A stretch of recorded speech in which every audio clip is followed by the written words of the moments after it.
On behalf of the Time Variance Authority, I hereby arrest you for crimes against the sacred timeline. Welcome to the ScreenCrush Break Room. I'm Ryan Airy. In the first episode of Loki, he goes on trial at the Time Variance Authority for the crime of being a variant, someone who exists outside the sacred timeline. Now, in his defense, he points out that the Avengers were at fault for creating multiple timelines, and then Ravonna Renslayer responds by saying, "What they did was supposed to happen. You escaping was not." This is basically saying that the good guys were always supposed to create branches in time because Steve Rogers was always going to return the Infinity Stones. Presumably, after Steve returned the stones, the Minimans showed up to reset that timeline and erase it from existence. You have to return the stones to the exact moment you got them. You're going to open up a bunch of nasty alternative realities. But the ending of Loki revealed that there is at least one other variant of Loki running around the timeline. Could this version have been created by the Avengers in ways the Timekeepers could never foresee? To answer that question, let's look closer at these other timelines and ask ourselves, what happened in these other timelines after the Avengers borrowed their Infinity Stones? We're going to show you how the Avengers destroyed every single one of these universes and what that means for the Loki TV series. How do you plead? Guilty of a crime against the sacred timeline. Absolutely not, you have the wrong person. So let's start things off with a quick refresher of how time travel works in the MCU. As explained by Professor Hulk, you can't change your own past. If you travel to the past, that past becomes your future, and your former present becomes the past, which can't now be changed by your new future. When you go back in time, you create a new, branching reality that doesn't affect your original timeline, and therefore, nothing changes in your own future. Why don't you explain this to me like I'm 5? All the time heisting in Avengers Endgame resulted in multiple new branching timelines, 5 to be exact, possibly more. Each timeline is essentially its own parallel universe.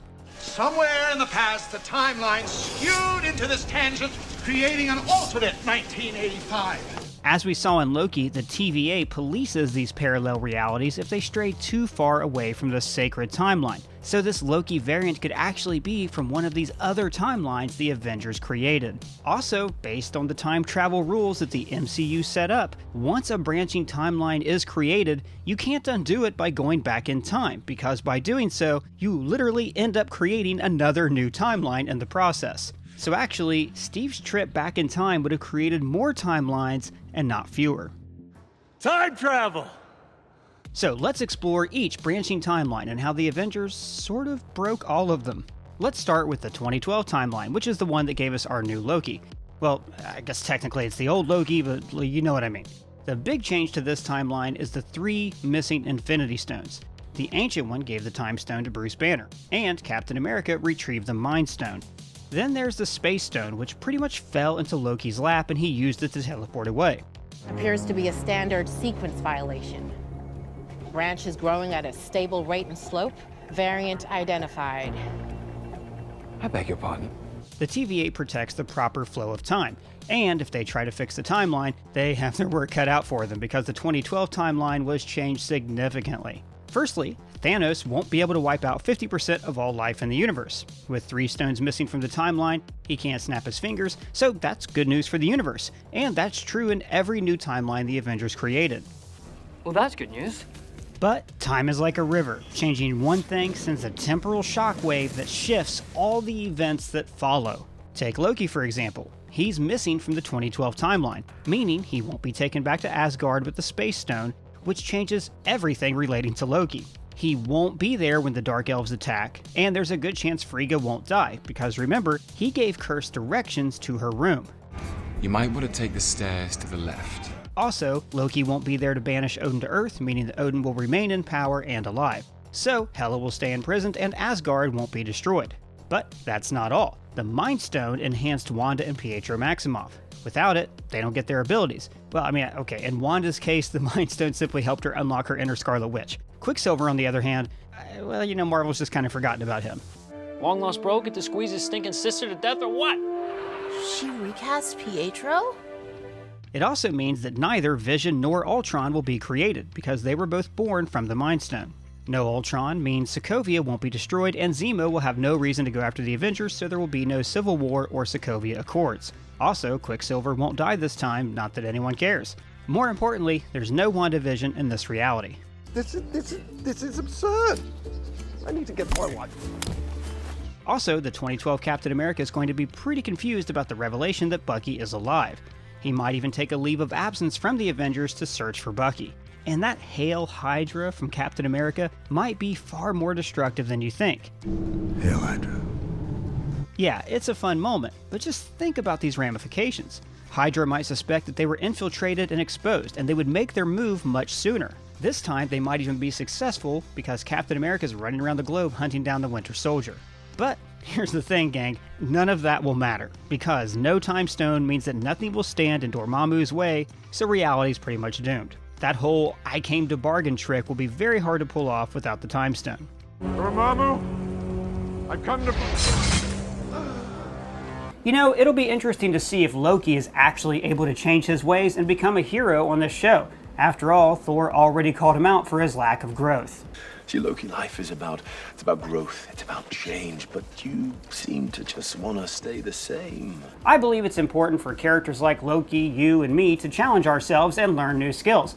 That's why I joined Skillshare, the sponsor of this video. See, I've spent the last few years working on a novel, but I don't really know much about publishing or self-publishing, InDesign, or anything. So I started Skillshare classes to help me hone my novel and walk me through the self-publishing process. And those are just a few of the thousands of classes that Skillshare offers for creative people like you for less than $10 a month with an annual subscription. Next, I'm going to start classes on comic book writing because that's always been a lifelong dream of mine. And I'm also interested in starting my own podcast. And there are classes on everything from what gear to buy to how to publish your episodes.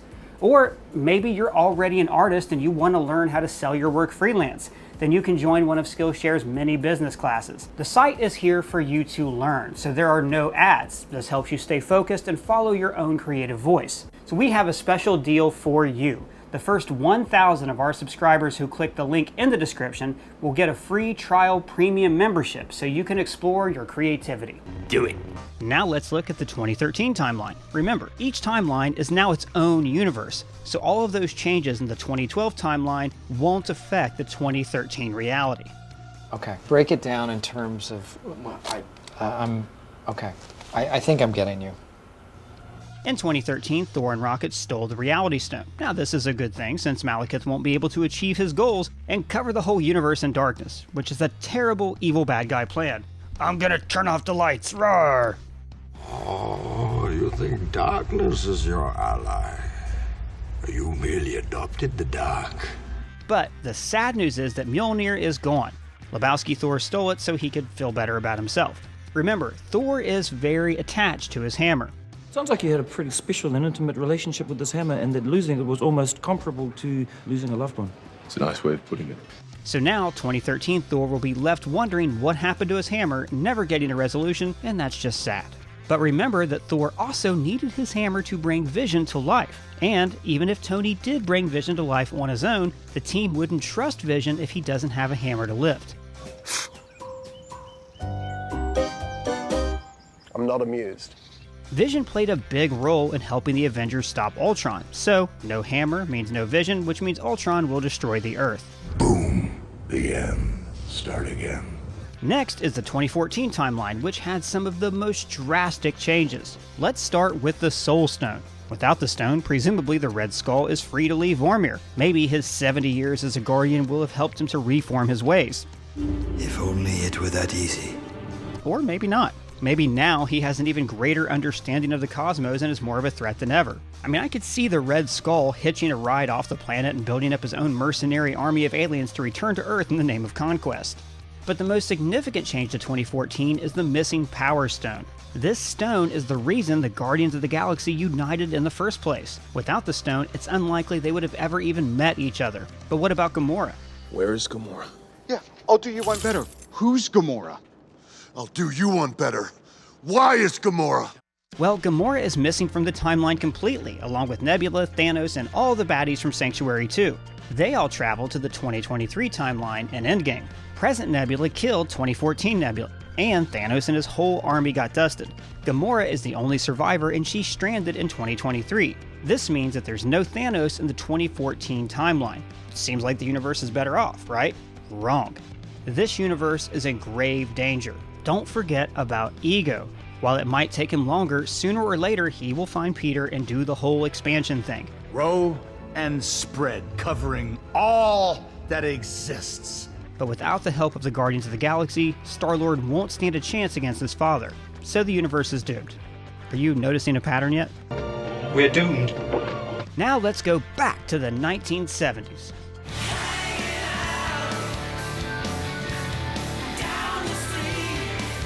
After failing to retrieve the Space Stone from the 2012 timeline, Tony Stark and Steve Rogers traveled to 1970 to fetch the Tesseract from Camp Lehigh. Plucking the Space Stone from the 70s is a serious change to the timeline, since the Blue Gem played a crucial role in the MCU. The Avengers assembled in 2012 to stop Loki, but the Space Stone initiated the whole story. Without the stone to transport his army and Loki, it's doubtful that he would have ever invaded Earth, which means no Avengers. So maybe they will never assemble at all in this timeline. Carol Danvers also got her powers from the Tesseract. Without it, she won't become Captain Marvel. And that's not a good thing for the rest of the universe. I'm covering a lot of territory. The things that are happening on Earth are happening everywhere. On thousands of planets. Particularly the Skrulls, who would have been wiped out by the Kree without her help. And the missing Space Stone is very bad news for Iron Man as well. It was Howard Stark's research with the Tesseract that allowed Tony to create a new element that stopped the palladium poisoning. That new element upgraded the arc reactor in his chest and saved him from dying. So in this new timeline, Tony doesn't make it past 2010. But none of that actually matters because the world would end much sooner anyways. You're always with the drama, you. Remember the Cold War, guys? There was a lot of tension between the United States and the Soviet Union during the 1970s. Captain America and Iron Man stole both the Space Stone and some Pym particles. The Camp Lehigh security suspected that Steve Rogers was a spy, and these two things might very well be what starts World War III. Nukes start flying around, and that doomsday clock sure hits midnight real fast. Ooh, that's bad. From the ashes of this nuclear wasteland, who assumes control? Hydra. Hail Hydra. So yeah, it seems like every one of these new alternate timelines will end in some terrible catastrophe. This goes back to what the Ancient One said about removing Infinity Stones from these timelines. Remove one of the stones, and that flow splits. In this new branch reality, our world would be overrun. The stones are embedded in each reality. Removing one seems to always lead to a disaster. So, by saving their own timeline, the Avengers have doomed 4 others. Good job. And I'm not even going to try to figure out how Steve was even able to return the stones in the new timelines without messing them up even more. These timelines are so confusing. But here's the thing. Even after returning the stones, Steve still messed with the time stream anyway by traveling to the 1949 timeline and living out the rest of his life with Peggy. There's no escape from it. The more you time travel, the more branching timelines you create, and the more you undermine reality. Are we really going to pretend that Steve Rogers just lived his whole life since the 1940s and he never interfered with the timeline? Could you honestly say that Captain America just stood by and unknowingly allowed all these bad things to happen? If I see a situation pointed south, I can't ignore it. Sometimes I wish I could. No, you don't. No, I don't. And we actually talked about this alternate timeline in one of our Falcon Winter Soldier theory videos. Basically, Steve creates a kind of perfect reality, where everything goes just right and he forms the Avengers in the 1950s. But this perfect reality was created at the expense of all of these other broken timelines. Don't someone mess with time. You don't with time, mother. So, which timeline does this new evil Loki come from? My guess is the 2013 timeline. Thor never regains his hammer.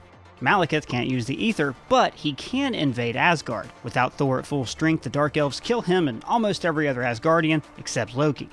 Surprise! Loki escapes. Now he's never been reformed by the events of Ragnarok. He realizes that time travel was the cause of Asgard's destruction, so he runs rampant through time on some brutal mission to stop the Dark Elves and maybe conquer the time stream for himself. And all of this is because the Avengers just had to bring back their friends and loved ones.